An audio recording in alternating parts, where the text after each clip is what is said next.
নমস্কার, কালচারাল টকিজের এক নতুন পর্বে আপনাদের সবাইকে স্বাগত। সম্প্রতি মৃচ্ছকটিক প্রযোজিত নাটক বিসর্জন মঞ্চস্থ হয়ে গেল তপন থিয়েটারে। চলুন দেখে নেওয়া যাক এই নাটকের কিছু ঝলক।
দেবী মহারাজ, কি কহিছ ভালো করে ভেবে দেখো, শাস্ত্রবিধি তোমার অধীন নয়।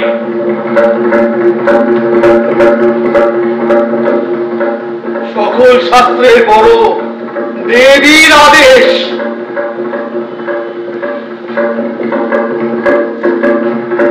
দেবীর আদেশ আসন্ন নাস্তিক তুমি।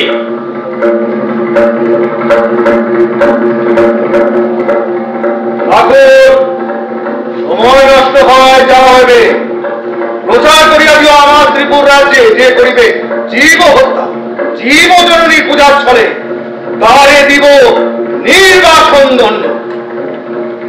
এই কি হইল স্থির?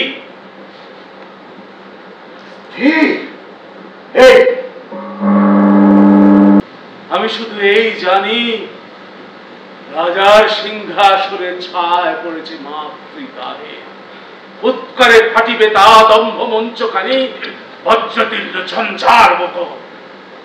যুগ যুগ ধরে রাজা মহারাজা মিলে ঊর্ধ্ব পানে তুলেছেন যে রাজ মহিমা, তা মুহূর্তে ধূলিসাৎ হবে বজ্রতীর্ণ ঝঞ্ঝার মতো। কি হবে? রক্ষা করো ঠাকুর, রক্ষা করো। আমি রক্ষা করিবার কে? যে রাজা স্বর্গে মত্তে প্রচারিছে আপন মহিমা, তুমি তার রানী। আয় ধি, কোথা ব্রহ্ম সাপ, কোথা কি করো ঠাকুর, রাখো, ক্ষমা করো নিত্যশী, ক্ষমা করো। ফিরাই দে, ফিরাই দে ব্রাহ্মণের অধিকার, ফিরাই দে। দিব ঠাকুর, দিব। যাও পূজা করো মন্দিরেতে গিয়ে। মহারানী, ব্রাহ্মণ কৃতার্থ হলো তোমার আদেশ বলে।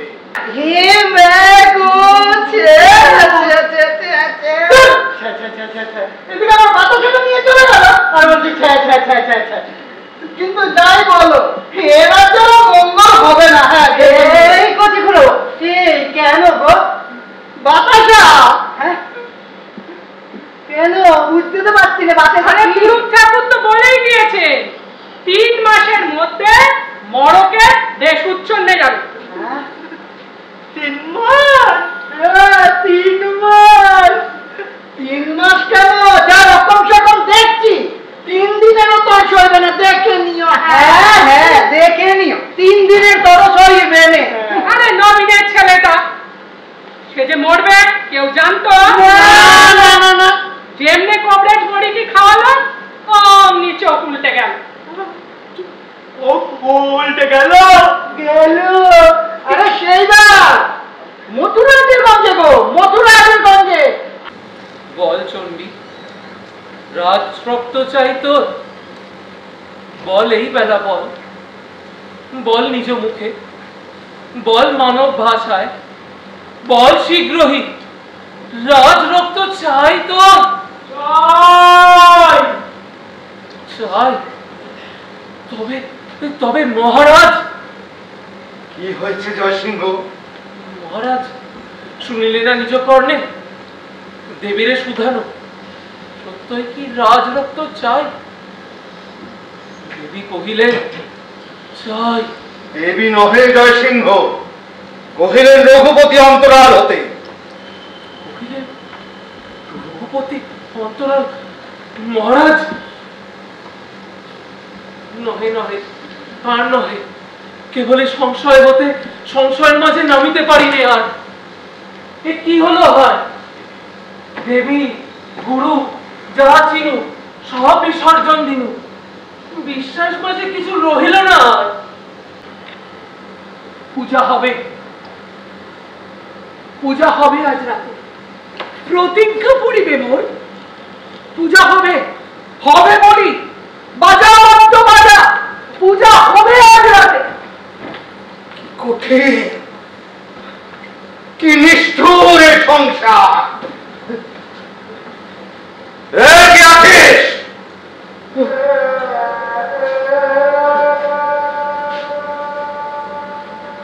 কেহ নাই,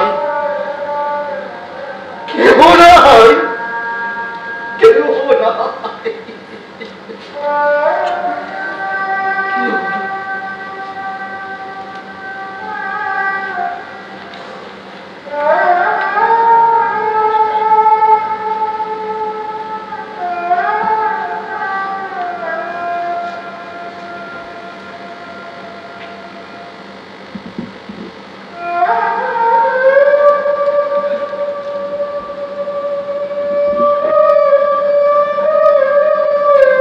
বিদায়, চলিলাম। বিদায় পুণ্য প্রাসাদ, আমার সোনা ত্রিপুরা। এই প্রযোজনা আমাদের অনেক দিনের আশা ছিল, এমন একটা প্রযোজনা করব কাব্যনাটক আমরা উপস্থাপনা করেছি। এবার আপনাদের পালা, আপনাদের কথা বলার পালা। এই প্রযোজনায় বলে রাখতে পারি যে কয়েকটা কথা, যেটা এই প্রযোজনাটি করতে গিয়ে আমার যেখানে কয়েকটা জায়গা মনে হয়েছে যে রবীন্দ্রনাথের নাটকটা পড়েই যে রবীন্দ্রনাথ রঘুপতি এবং গোবিন্দমাণিক্যকে নিয়ে একটু খেলাই করেছেন। এই কারণে বলছি যে আমরা অনেকে মনে করি যে গোবিন্দমাণিক্য একটি শ্রেষ্ঠ চরিত্র রবীন্দ্রনাথ তৈরি করেছেন, কিন্তু আমার মনে হয় ঠিক উল্টোটা, যে গোবিন্দমাণিক্য যে ভয়ঙ্কর রাজা ছিল ওখানে, ইতিহাস বলে। এইগুলো আমার মনে হয়েছে। এই মনে করার থেকেই এই প্রযোজনার ধরনটা তৈরি করার চেষ্টা করেছি। আর একটা চেষ্টা করেছি যে সেখানকার যে পোশাক আশাক অনেকটা তৈরি করার চেষ্টা করেছি, যাতে সেই জায়গাটাকে একটুখানি তুলে ধরা যায়। আর মিউজিকের ক্ষেত্রেও সুমন মিউজিকটা করেছে, ওখানেও যন্ত্রানুষঙ্গ রাখার চেষ্টা করেছে অনেকটাই ওই দেশীয়। বিসর্জন রবীন্দ্রনাথ ঠাকুরের একটা কাব্য নাটক, যে কাব্য নাটক আমার অনেক দিনের ইচ্ছে ছিল এমন ধরনের একটা প্রোডাকশন করি।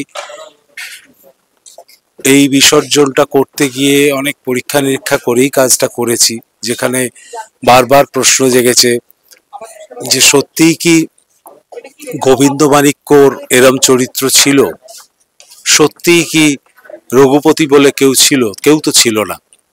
তাহলে কিভাবে রবীন্দ্রনাথ আঁকলেন? আমার কাছে বারবার মনে হয়েছে যে গোবিন্দমাণিক্য কেমন রাজা হওয়া উচিত এইটা রবীন্দ্রনাথ গোবিন্দমাণিক্যের ওপর প্রয়োগ করেছেন। আর গোবিন্দমাণিক্য আদতে যে চরিত্রের, সেই চরিত্রটা পুরোপুরি আমাদের রঘুপতির ওপরে দিয়েছেন। এই রাজা এবং রাজ পুরোহিত বা দুজনেই সমগোত্রীয় দুটো চরিত্রকে নিয়ে মূলত খেলা করেছেন এবং হিংসার বিরুদ্ধে খেলা করেছেন। তো আমার লাইন অফ অ্যাকশন ছিল হিংসা, রক্ত নয়, অমুক নয়, এগুলো তো অনেকেই রাজশ্রী থেকে বা এই নাটকের মধ্যে থেকে তুলে ধরার চেষ্টা করেছেন। আমার কাছে মনে হয়েছে যে এগুলো সবের ঊর্ধ্বে হচ্ছে যেটার খোঁজা নয় তো কি, প্রেম। এখানেও প্রেম কোথায়, কোথায় প্রেম, এই কথাটা বলবার জন্য রবীন্দ্রনাথ কিন্তু অনেক জায়গায় প্রেমের উপমা দিয়ে গেছেন বিভিন্ন জায়গা থেকে।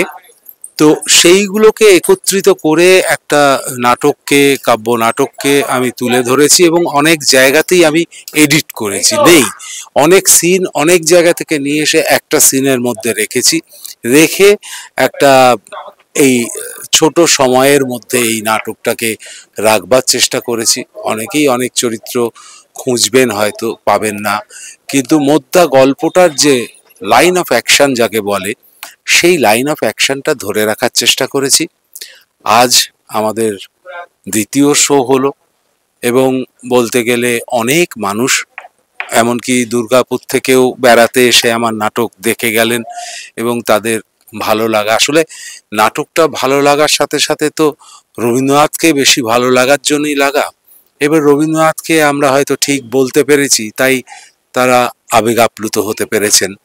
আমরা পোশাকের দিকে যেরকম ভেবেছি, মিউজিকের দিকে ভেবেছি, এমনকি সেটটা ভেবেছি, এই সমস্ত কিছু রেখে গ্র্যান্ডার একটা জায়গা হয়তো দর্শকরা পাচ্ছেন।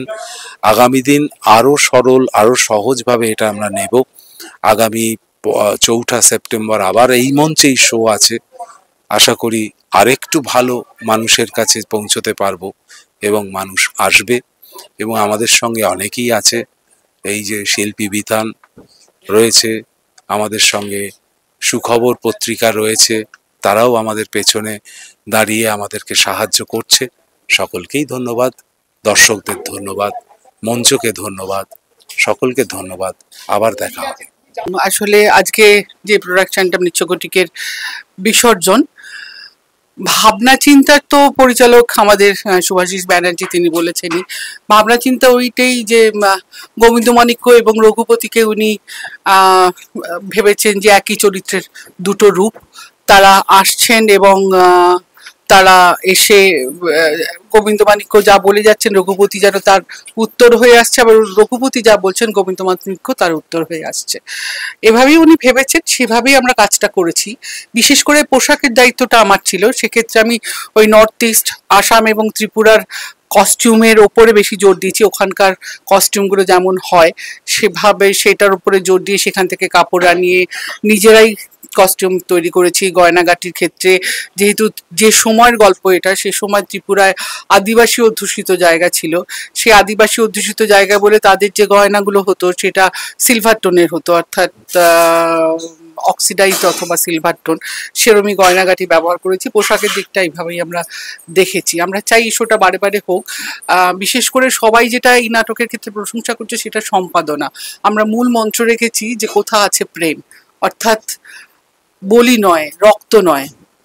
এখন এই সময় দাঁড়িয়ে যখন চারিদিকে এত হানাহানি, এত কাটাকাটি, খবরের কাগজ খুললে, টিভির পর্দায় চোখ রাখলেই আমরা দেখতে পাই যে চারিদিকে শুধু কাটাকাটি, হানাহানি, রক্তের এত স্রোত। তার বিরুদ্ধে বিসর্জন প্রেমের কথা বলে, ভালোবাসার কথা বলে, করুণার কথা বলে, ভালোবাসার কথা বলে, মানুষের সাথে মানুষের ভালোবাসার কথা বলে। এইটুকুই। আর কি, আমরা চেষ্টা করেছি সবাই মিলে, আমার দলের সমস্ত ছেলেমেয়েরা মিলে আমরা সবাই মিলে চেষ্টা করেছি প্রাণপণ দিয়ে প্রোডাকশনটাকে দর্শকের সামনে যথাযথভাবে উপস্থাপন করার। কতটা করতে পেরেছি সেটা তো দর্শক বলবেন। আমরা অপেক্ষায় আছি। আজকে মাত্র দ্বিতীয় শো হলো, আমরা আরো শো চাই।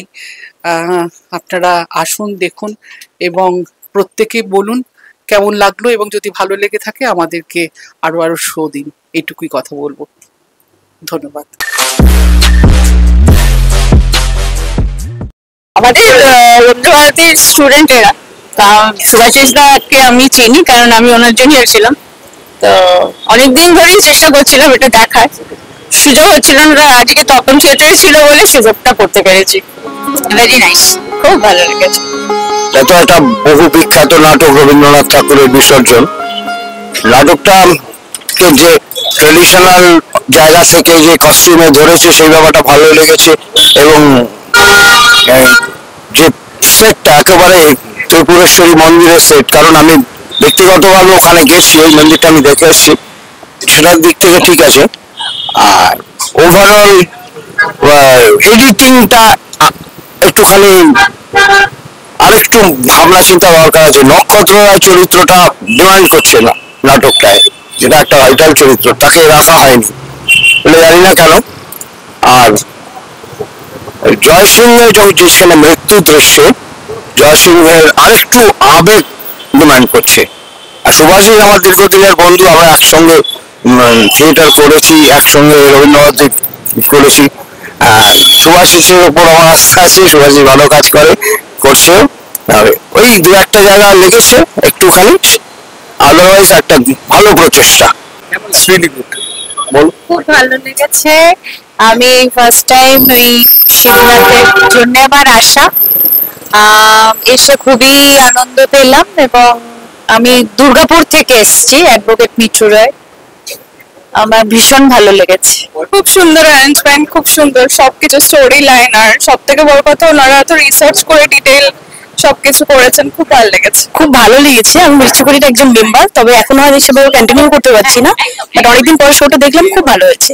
আর বর্ষা যে নতুন করছে, মেয়েটা খুব ভালো করেছে। জয়সিংহ প্রত্যেকটা ক্যারেক্টার খুব ভালো করেছে, খুব ভালো লেগেছে। কনসেপ্টটা খুবই ভালো, পারফরমেন্স সব কটাই সবাইদেরই খুব ভালো পারফরমেন্স হয়েছে, খুবই ভালো লেগেছে। আমি আজকে প্রথমবার থিয়েটার দেখেছি, বাট আই রিয়েলি লাইকড ইট, খুবই ভালো। আর अगेन আমি আবার নিশ্চয়ই দেখবো, খুবই ভালো লেগেছে। পরিচালক মহাশয় যে দৃষ্টিকোণ থেকে বিসর্জন নাটকটাকে দেখলেন আমার ভালো লেগেছে। বিশেষত আবহ সঙ্গীতের যে ব্যবহার, আবহ সঙ্গীতের ব্যবহারটা আমার খুব ভালো লাগলো। এবং চরিত্র চিত্রায়নের দিক থেকে পরিচালক আমি বলবো অবশ্যই একটা মুন্সিয়ানা দেখিয়েছেন। পোশাকে উনি বলছিলেন নাটকের শেষে, পোশাকের ক্ষেত্রে যে যে তথ্যগুলো দিলেন, তার মধ্যে আমার ব্যক্তিগতভাবে মনে হয়েছে ওই যে তিনজন গ্রামবাসী বলি বা যারা এই গ্রামের মানুষ হিসেবে দেখানো হয়েছে, তাদের পোশাকে উত্তর পূর্বাঞ্চল পরিপ্রেক্ষিতে অসমীয়া গামছা ব্যবহার করা হয়েছে। এটা যেতে পারে, কিন্তু এটা কোথাও গিয়ে একটা অসমীয়া সংস্কৃতিকে সিম্বলাইজ করে। তো এই অসমীয়া সংস্কৃতিকে সিম্বলাইজ করার এই ব্যাপারটা যদি উত্তর পূর্বের সংস্কৃতি হিসেবে দেখি তাহলে একরকম।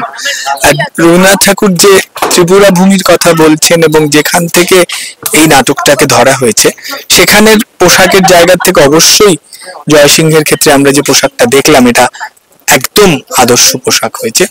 সবটা মিলিয়ে পরিচালক যে পরীক্ষা নিরীক্ষা করেছেন, সেই পরীক্ষা নিরীক্ষাটা নিশ্চয়ই স্বাগত। এতদিন পরে তার আমরা যদি একটু বিনির্মাণের কথা থেকে বলি বা ডিকনস্ট্রাকশনের কথা থেকে বলি, যেটা আমরা জাঁক দেরিদার কথা থেকে জানি, সেই বিনির্মাণের জায়গা থেকে যে নতুনত্বের কথা বলেছেন, সেটা আমার ভালো লেগেছে।